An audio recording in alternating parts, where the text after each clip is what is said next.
Hello, welcome to this session where we are going to talk about Pinterest and how and if a personal brand should use it. Thank you, Chantell, for accepting this invitation and being here and looking forward to this conversation and to learn more about this. Thank you so much for having me, Remy. I'm so excited to talk about whether a personal brand should use Pinterest. Cool. So, if you want just a quick intro about who you are and what you do, please. Sure, absolutely. My name is Chantell Collins, and I am the founder of Pin Advertising. We are a boutique Pinterest and marketing agency, and we mainly work with online business owners. And online business owners come to us when they're ready to get long-term traction and reach a global audience. And we help them do that through our Pinterest services, as well as through a range of digital products. So they have also an accessible sort of do-it-yourself option as well. Awesome. Okay, so let's start with the big first question. Should personal brands use Pinterest? What is your opinion? Ye- Yeah, absolutely. And I love talking about this topic because personal branding, it's such a hot topic in marketing right now. And so if you are looking to build your personal brand, you may have already considered platforms like TikTok and Instagram and LinkedIn. But we know things are always changing, and that means there's opportunities in the market as well. So, why, if and why brands should use personal brands should use Pinterest. So Pinterest is a global platform of 518 million monthly active users and growing. So actually in the last quarter, they went up by 20 million users. And I think that's a combination of both the changes that are happening in Google, the potential TikTok ban, and as well, we see like a really big increase in Gen Z who are using Pinterest more as a more positive platform because Pinterest is a little bit different than TikTok in that it encourages people to use Pinterest really like in a conscious manner to find something that they love and then to go offline and put that into action. So there is really a more positive aspect to the platform as well. So that's why we see Pinterest growing. And then so your audience could be on Pinterest. So why should you be on Pinterest then? So if you are a personal brand and anything that you are promoting, whether that's as a content creator, a digital product seller, or a service provider, if you're promoting content that is to make people have to create a life that they love, then there's a place for you on Pinterest. So it's definitely an exciting opportunity for you to consider. And in this chat, we'll also talk about some easy ways for you to get started. Love that. And I know that you have a huge experience in this, and maybe later into this conversation, we can bring some examples so people can have a bigger understanding of what do you mean with using Pinterest. But yeah, I agree that there is a huge opportunity there. And of course, we need to prioritize and be aware of what where do you do we want to put our focus on? But yeah, it's something to consider, and sometimes maybe we are overlooking that opportunity. So that's why when we were talking about this, I love the idea to just make people aware that this is another possibility, and we can go into that. So how will be like most the easier way to start using Pinterest in your opinion as a personal brand? Sure, absolutely. So, likely, if you are building a personal brand, you have an Instagram or a TikTok. So, we can start there.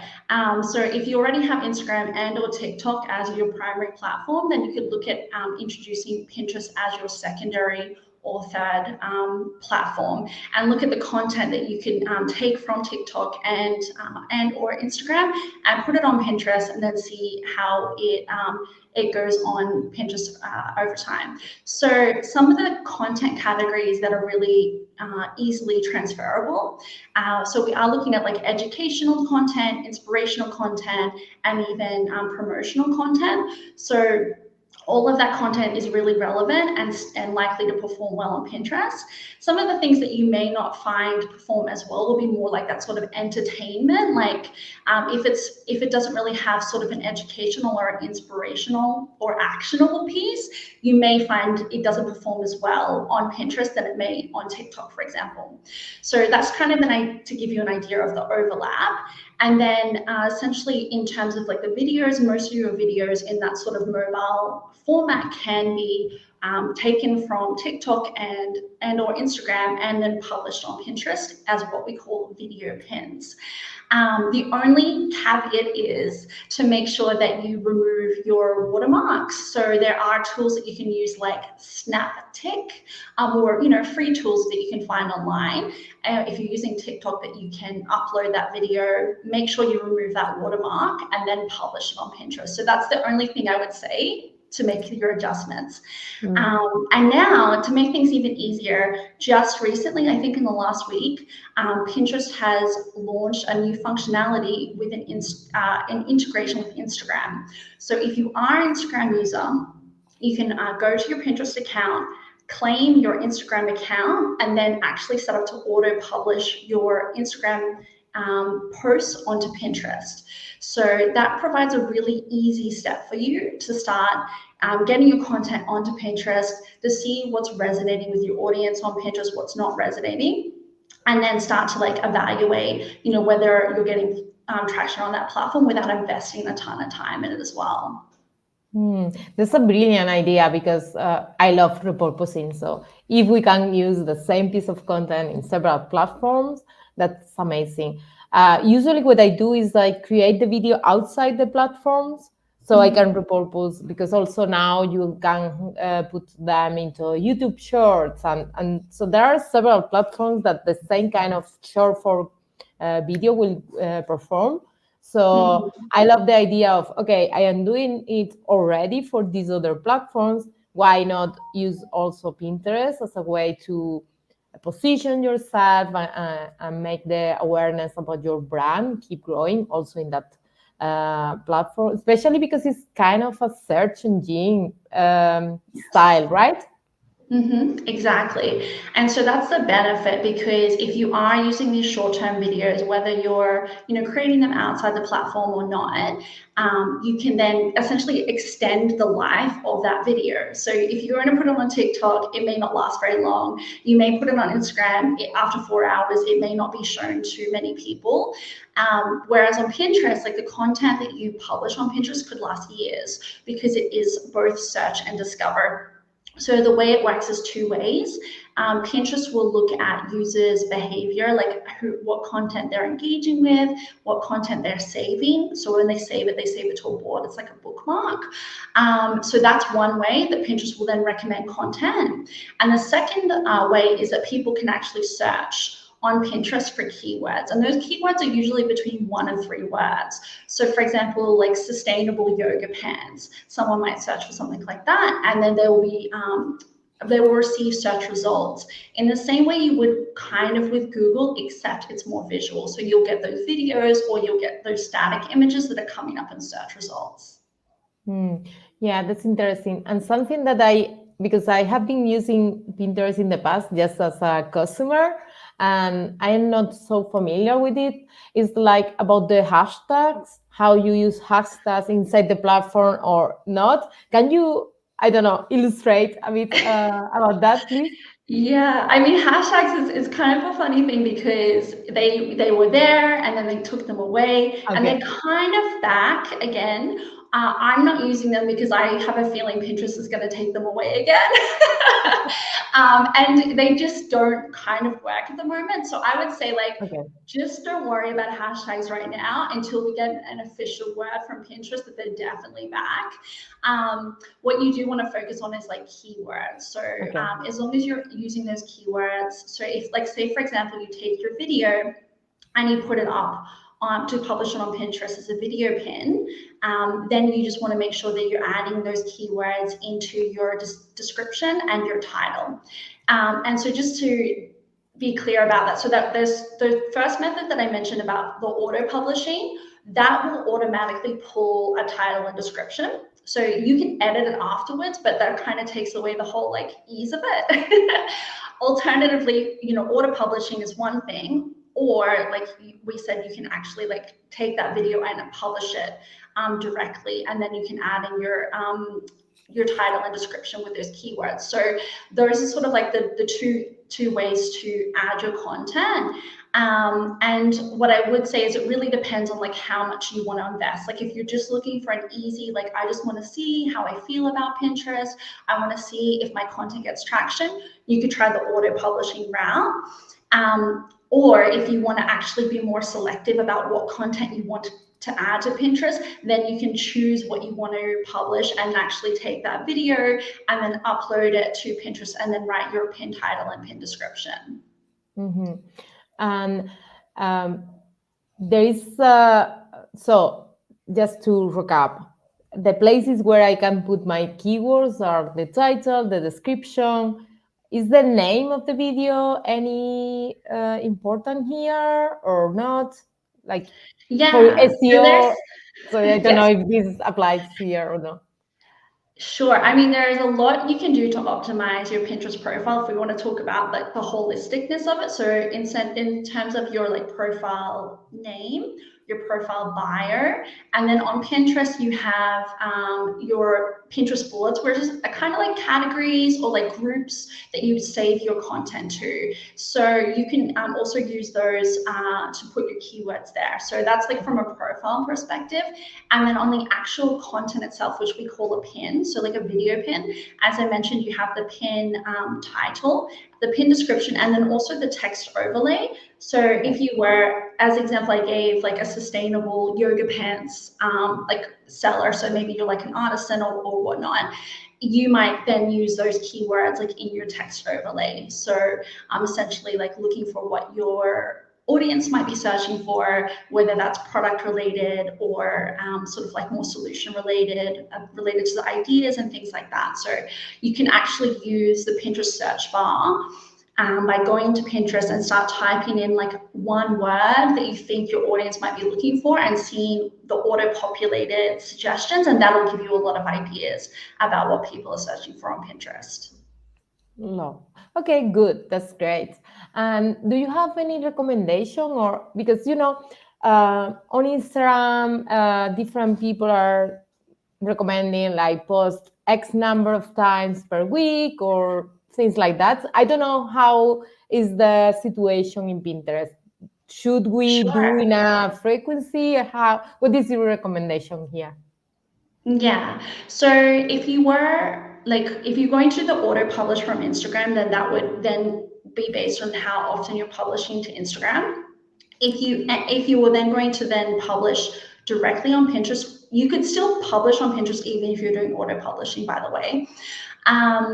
And I would recommend to do that as well, especially if you want to link to your sales pages or your sign up pages and that kind of thing, which you wouldn't have that option with auto publishing. What Pinterest officially recommends is one new pin per week. So that's like the bare minimum. That's the official stance. Pinterest says if you can upload a video or a graphic and link that to your website, like a blog post, a sign up page, a sales page, whatever you choose. If you do one per week, that's like the bare minimum Pinterest recommends. So obviously you can do more than that probably, but I would really consider how can you fit it in with your content workflow, because Pinterest is a long game, it's not a short game. And so when we think about that sort of like long game, we want it to be sustainable. So if you look at your existing content schedule, like are you creating blog posts? Are you creating YouTube videos?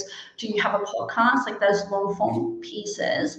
And then what are you already doing to distribute it? And see how you can fit in Pinterest around your existing schedule and start there. So like, I'm not going to tell you use a pin, 5 new pins per day, because it's just not sustainable. And especially if you're just starting out. So just start by looking at what you already have, how you can fit it in. And then over time, like look at 1 month to 3 months, and then you can review what's working, what's not working, and then you can kind of scale it from there. But definitely don't put too much pressure on yourself in the beginning. Start small and then see what works. Amazing. Thank you for these insights. And it's really useful and less overwhelming than other platforms in that sense, because it's like, especially love the long term approach, because, yeah, you want to, your content that you created is like lives longer. And I am not sure about this, just asking you, what about if you have long form content like videos? Let's say you have a Mhm. YouTube channel, you have a podcast, things like that. What will be your recommendation? Is something that you also can include in the Pinterest board, or is better a different approach? What is your thought on that? Yeah, so really, I think first of all, I would consider what your overall business goals are. So, a lot of clients that we've worked with that had or still have a YouTube channel or a podcast, a lot of the times they want to use that piece of content to drive people to their website to take action. So, Mm. they want people to sign up to their email list, or they want people to purchase, a product, a digital product, whatnot. So a lot of the times in those cases, what they'll actually do is they'll embed the podcast episode into a blog post or a YouTube video into a blog post that's, sort of like a optimized version of that. And so actually what I would say is that in that case, you would then promote the blog post that's Mm. linked to the podcast episode or the YouTube. So that's actually where you want to send people, because once people come to your blog post, then they can sign up for your email list or they can make that purchase. And it removes that extra step of going like YouTube and then click on the link and then take the next action. So we're just kind of removing those extra steps. So if that's Mm. how you're doing it, then I would say you would create your piece of content, so your pin, and link it to the blog post. And that means you could still include a snippet from the YouTube video or whatnot, but where you're actually sending people is to the blog post, and that's where you want them to take action. If you don't have a blog post, if you just have a YouTube channel, then absolutely you can connect, like you can create a pin with a little video snippet the same way with a YouTube short, and you can send them to YouTube. But I would just, again, like, just be clear in your own mind, like what you want people to do. Like, are you looking to grow your YouTube channel for more subscribers to get like payment from YouTube or payment from your sponsors? And just be really clear in your mind about why you're sending people where you're sending them. Mm, love that, and it's so important in any platform that you are going to use. Like, what is the goal of this, and having clarity on that? Because yes, we can look for getting visibility and people and traffic, but then it's like, what is the main thing that we want them to do after this, and or if it's just awareness about the brands, or Yeah. positioning, or selling, or what is the actual goal. So I love that you bring that as well. Thank you. Yeah, absolutely. And when we talk about the examples, I think even if you are a content creator, you're probably considering how you can diversify like your revenue streams, whether it's like affiliate marketing or it's sponsorships or it's, ad revenue, but just being aware that whether you have other options, if you are going to look in adding in like digital products as well and having that long-term view. So I think a lot of content creators are thinking that way, and then people who are service providers or product sellers, it's good to like not lose focus of what the end goal is, right? Like, followers are great, views are great, but like we want to make sure that we are actually connecting our content with the conversions that we're looking for. Mm. Yeah, and especially being super intentional and strategic. In this case, using videos, because then you will highlight. For example, clients of mine, they might use it as a way to share their personal brand stories and how those stories are connected to what they sell. So there is a strategic there. So it's about the awareness about the benefits of working with them. Again, the same, where is the place that you want to bring them? Do you want to bring them to Instagram, because there you are, I don't know, creating some doing some streaming lives, and then they are doing some, I don't know, just testing your service or something like that. Or no, you want to bring them to a challenge that you have or a lead magnet. Or so having clarity in what is the next step that you want to do it, and using Pinterest as a top of the funnel where you are bringing people to the next steps in the how they interact with your system and your content, right? Yeah, absolutely. And one thing that I would add, that's a little bit different when you look at Pinterest compared to, say, for example, Instagram. So when you have an Instagram post, a lot of people will say, click the link in the bio. And then you have this buyer and you're adding in one link that goes to multiple links, and you're giving people all these directions. So if you're new to Pinterest, you may not be aware, but with Pinterest, each piece of content links to something. So in the case of like the auto publishing from Instagram, it will link to your Instagram. So that's something to be aware of. But when you publish a pin, you do it yourself, you choose what you want to link that pin to. And so there is a strategic way to approach it, whereas you may have one pin where you send to a blog post. You may have one pin that you send to a sign up page, like sign up to watch this free class. And then you might have one pin where you link directly to your sales page. So you can essentially have a full funnel marketing strategy on Pinterest, and you can use a variation of these to reach people at different stages of their journey. So, if you do have those different layers of your business available to you, you can use all those different pieces of content within your Pinterest marketing. Nice. And this may be super out of date, but before I heard that you can share the same blog post with different images on Pinterest. So it's like the same blog post that you are promoting or making people aware of it, but with different images cover. How will be that with the videos? What is your suggestion here? How to do it? Sure, absolutely. Well, videos, it's even easier. Okay. So there's this like term in the Pinterest world called like a fresh pin. And this has been around for a few years. So the idea of a fresh pin is like fresh content. But in terms of the freshness, it's mainly about the image or the video. So essentially, I think back in the day, and also I should mention, I started Pinterest 8 years ago, and I was a blogger, so it was a very different way. Like a lot of it was like essentially pinning the same or saving the same content over and over and over again. However, Pinterest then realized from a user perspective, maybe it's not the best experience if you open up your feed and you're seeing the same piece of content, like in terms of the image or the video, over and over again. Like it visually doesn't look appealing. So Pinterest introduced a few years ago this idea about like a fresh pin, and the way that they rate it is like the freshest, the number one freshest pin would be like a brand new piece of content as a URL, like a YouTube video or a blog post, a brand new image or video, and then a different pin title and pin description. So that's like the freshest. So that's most likely going to get the biggest amount of reach if you publish it, compared to a pin that is linking to you're creating the second pin for the same blog post or same YouTube channel. However, the most crucial part, because it's a visual platform, is having a different visual. So as you said, if you have a blog post, you can create multiple images or use multiple videos and link to that blog post, as long as you're you're presenting it in the new idea. So if you had, for example, a video, in that video you might cover like 5 different things. So each video might be for each one of those 5 things, but they could all link to the same YouTube channel or the same blog post.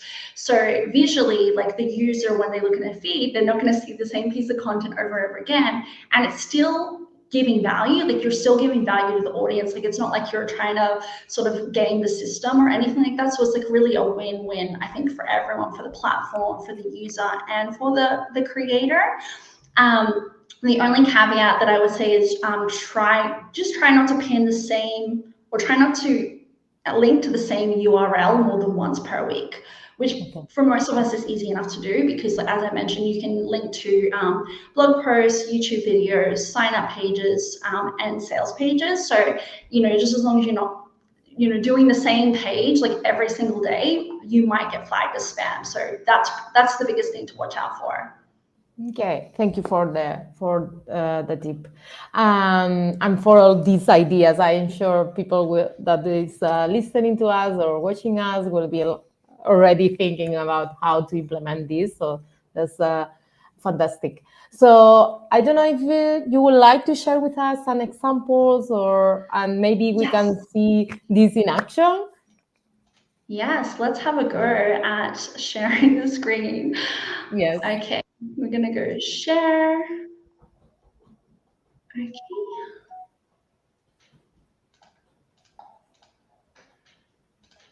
thanks for your patience. Okay, Yeah. can you Yes. see my screen? Yes? Okay, fantastic.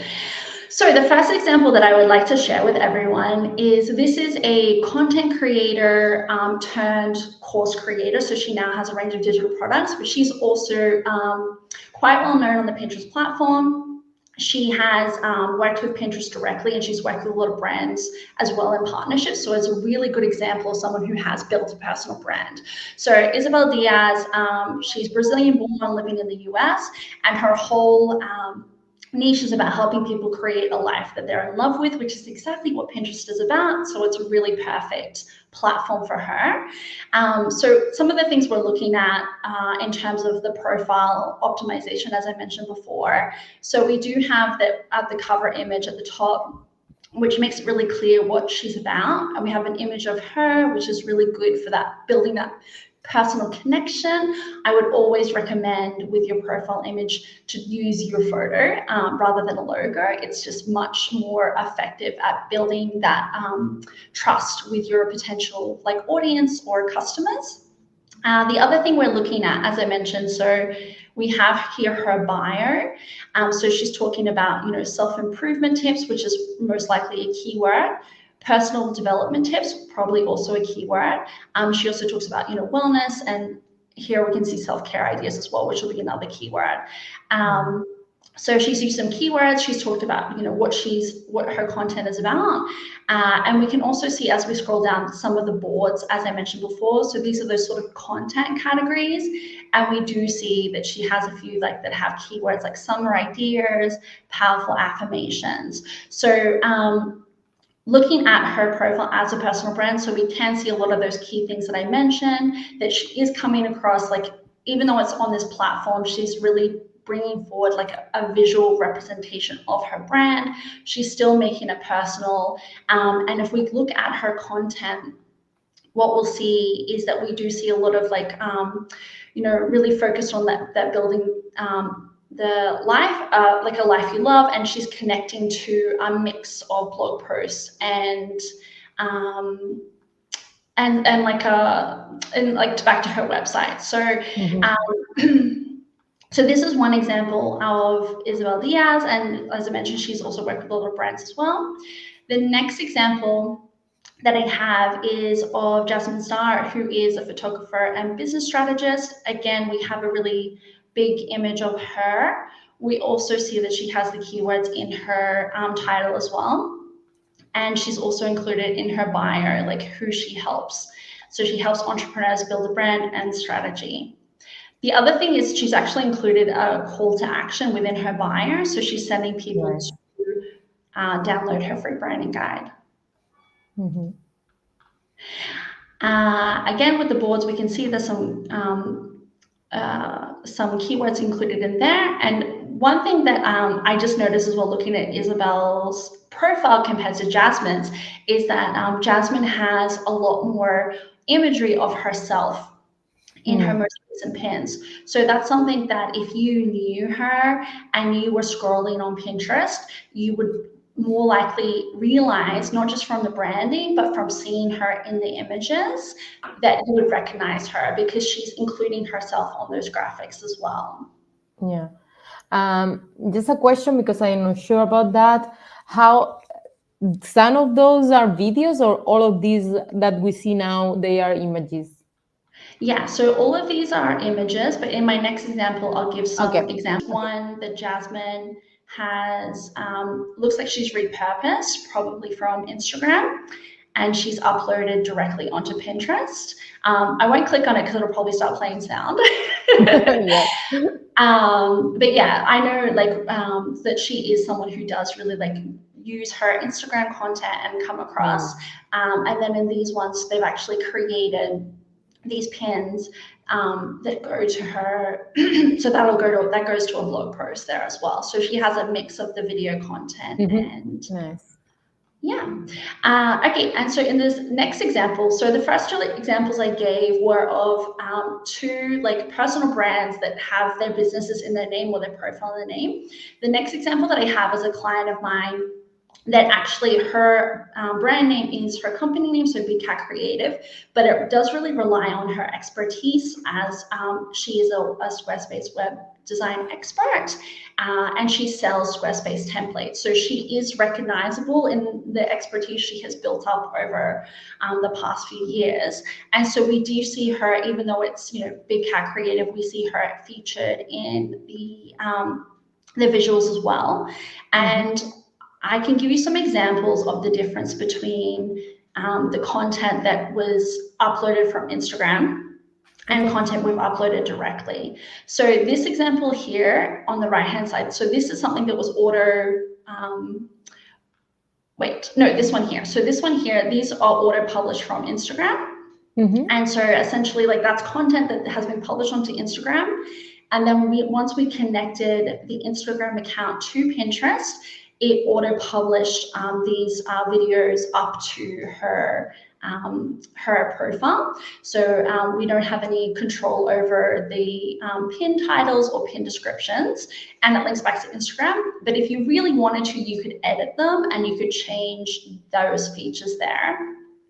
Whereas this one here, this is one that we've actually uploaded. So this was created for Instagram, but we've repurposed it and uploaded it to Pinterest.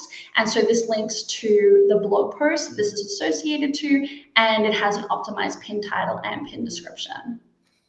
Okay, nice.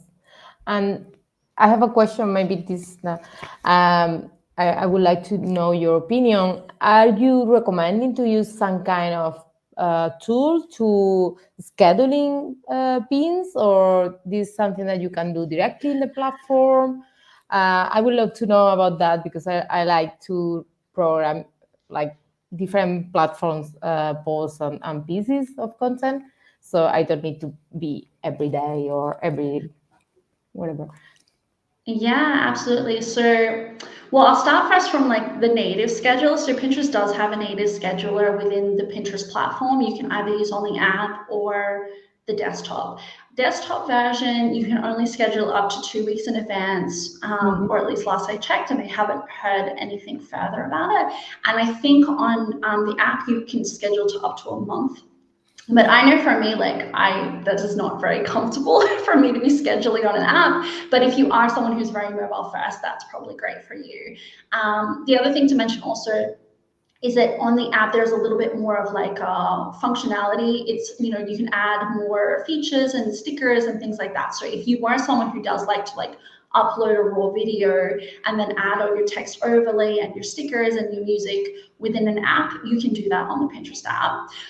There is some functionality on the desktop version, but not as much on the app. So there's something to keep in mind. So that's the first one. That's completely free. Anyone can use a Pinterest scheduler. Then in terms of the official partner is Tailwind. So Tailwind has a free option available. There's a limit on how many you can publish, but if you're just starting out, it's plenty for you to get started. So you could create a Tailwind account and you could schedule through Tailwind. I'm just thinking I'm not sure if you can schedule a video pin. So I would just double check that before you check it out. So with Tailwind, I'm not sure about video pins, but definitely with the native scheduler, you can schedule video pins. Okay. So those are the first two options. If you wanted to use a third-party scheduler, it may not be a Pinterest partner, so it could negatively impact your reach. However, like if you already use one, just test it and see. Like if you have the option to do it, you could test scheduling some pins through your scheduler, and then see and maybe compare it to a test of one that you use native scheduler in Pinterest, and then test one that you do through your third-party scheduler and see if you notice much of a difference. So I know like there's convenience with the tools you already have. So it's like trying to find that balance between like what is going to fit in with your existing schedule, but still give you an opportunity to reach the most amount of people as well. Yeah, that's why I was asking, because let's say you are using already something to scheduling, or you have this, even if it's Meta and or the native platform, but you are used to do some scheduling and get some time to do that, or getting someone from your team to do that. That's why I was asking if there is something similar there. So there is a native scheduler, which is good, because then you can also do that. Yeah, that's awesome. I don't know if there is something that we haven't covered and you think is something important to consider before we move to the last part of this call.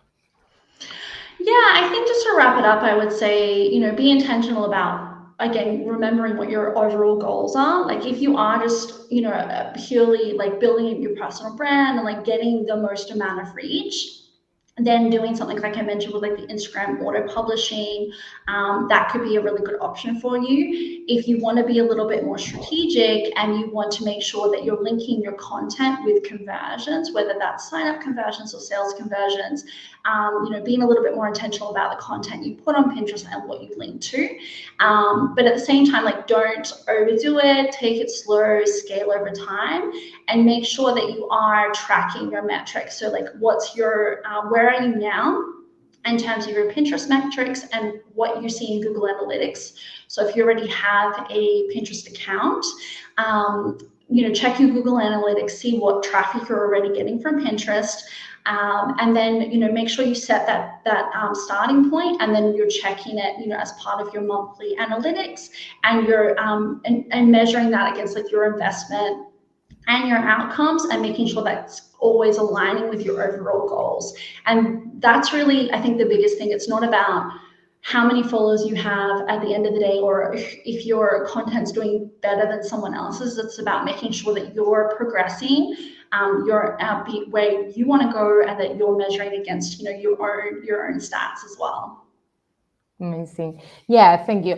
I believe that this is key, because sometimes we focus on, vanity metrics, and it's not about that. It's about, okay, what are the results that we want to achieve, and how this action is getting us closer, and how we can optimize the process for us to be sustainable and to fit in our schedule and all that. So yeah, I like that you highlight that as well. So thank you for that. What would you say is the next step for someone that maybe is listening or watching, and they are thinking, okay, I would like to try. What will be the first step to take? Yeah, sure. I mean, so as I mentioned, if you are completely new to Pinterest and you already have, like, for example, an Instagram account, you can create your Pinterest account and you can auto connect it to Instagram. If you want to be a little bit more intentional about it, you can, think about the strategy that you want to have. And as I mentioned before, so we do offer Pinterest marketing and advertising services, but we also have a collection of accessible digital products that are essentially like to help you like work out what your full funnel marketing strategy is, to help you, create graphics that meet best practices, to create optimized pin titles and descriptions with keywords as well. So you can head over to the pin advertising shop on that page. So pinadvertising.com/shop. It'll be in the show notes. There is all of our digital products as well as all of our free resources. So, you can have a look there. We do have some educational information about Pinterest, even if you just want to learn a bit more. And if you do decide that you would like to purchase a product, you can use the code Reme for 10% off, and that's valid until the 30th of June. Thank you very much for providing this discount so people can check it out get some help in where how to start, and also if they need some help in or they are interested in doing some advertising, of course they can reach out to you because I know that you are so specialized on this. You have so much expertise that if they are looking for someone trying there, just go and talk to Chantell because yeah, she's the person that you want to talk to. Yeah, absolutely. So if you are looking to outsource, we do offer a Pinterest evaluation. So it's essentially a 25-minute call, and we'll go through 5 different criteria to determine if Pinterest is a good investment for your business right now. So it's very like laser focused and very tailored to you. So if that's something you're interested in, you can just head to our website and you can book a Pinterest evaluation with me. Awesome. So thank you very much for all this information. Has been really inspiring, and I'm sure some of the people watching they are going to try. I would love for them to go back to the comments and share with us how they have found the experience, and yeah, and just share with us their point of view into this. So thank you very much, Chantal. Thank you for this. Has been really interesting, and myself, I would like to try as well. So this has been so inspiring. Fantastic. I am looking forward to hear everyone's experiences, including yours, Remy. So please keep me updated. I will. Thank you very much, and see you soon. Thank you. Bye. Bye.